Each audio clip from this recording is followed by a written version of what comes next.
Hey guys, check this out. So I just got to listen, and I'm going to let you listen to it too. I just got to listen to myself from, I was 18 years old.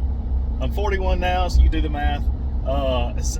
It was 2001. I just started my senior year in high school. The Smithsonian Institute had a World War II traveling exhibit that had come to Homer, Louisiana at the Ford Museum. And so they had competitions for all the local schools. And there were like art competitions and essay contests, all had to do with American patriotism.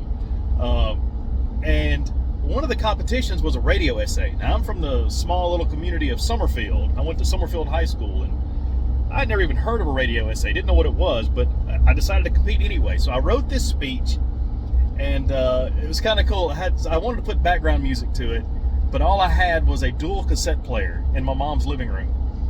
And so I put the music that I wanted in the background on one deck, and the blank cassette in the other deck hit play on one and record on the other, and I talked into a microphone. And so I was actually giving the speech, recording the speech while the background music was playing in the background at the same time. It was really complicated. It was kind of cool, but I lost that recording. Yes, I did win the competition. I won, but I lost that recording probably not long after I graduated high school in 2002, and I haven't heard that since. But my grandmother still had a copy of it that we had given her. Oh my goodness, she just gave it to me recently. I didn't have a cassette player. I've been hanging on to this cassette for a while. I finally got a little cassette player, listened to it. I sound nothing like myself now.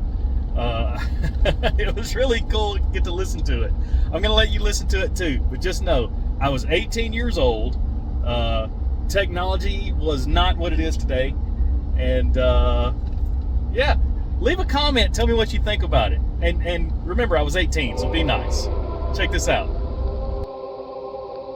American Patriotism in World War II by John Stevenson.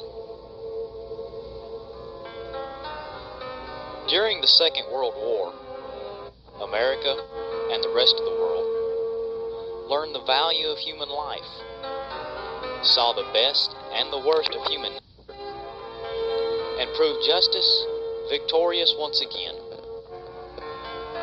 But the most important lesson learned, however, taught us that patriotism can be found at any place, at any time.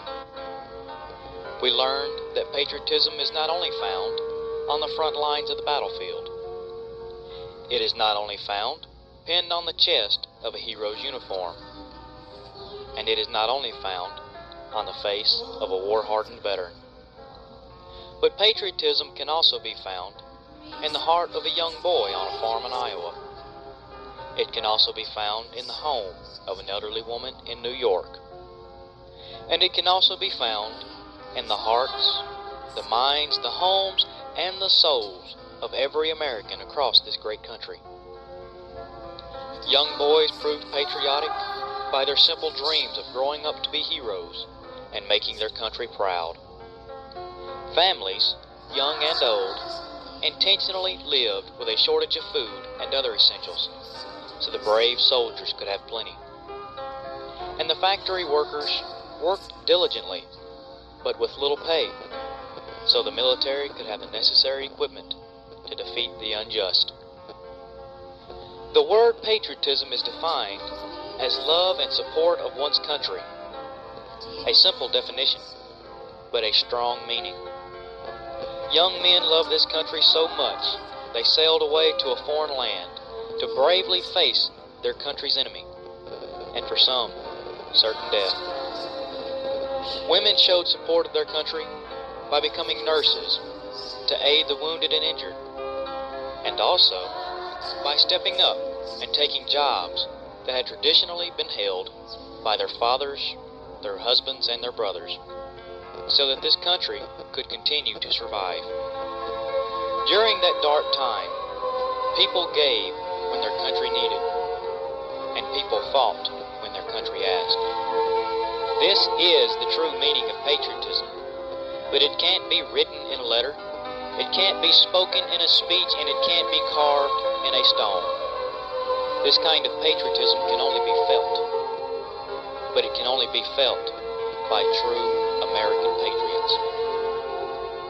The patriotism displayed by the people of that era has been passed on from generation to generation, hidden in our hearts as it patiently awaits its time to prove its presence once again, yet ever hoping it never has to. Thank you. Was that not cool? Like I said, leave me a comment, tell me what you think about it, but please, I was 18, so be nice, okay? Love y'all.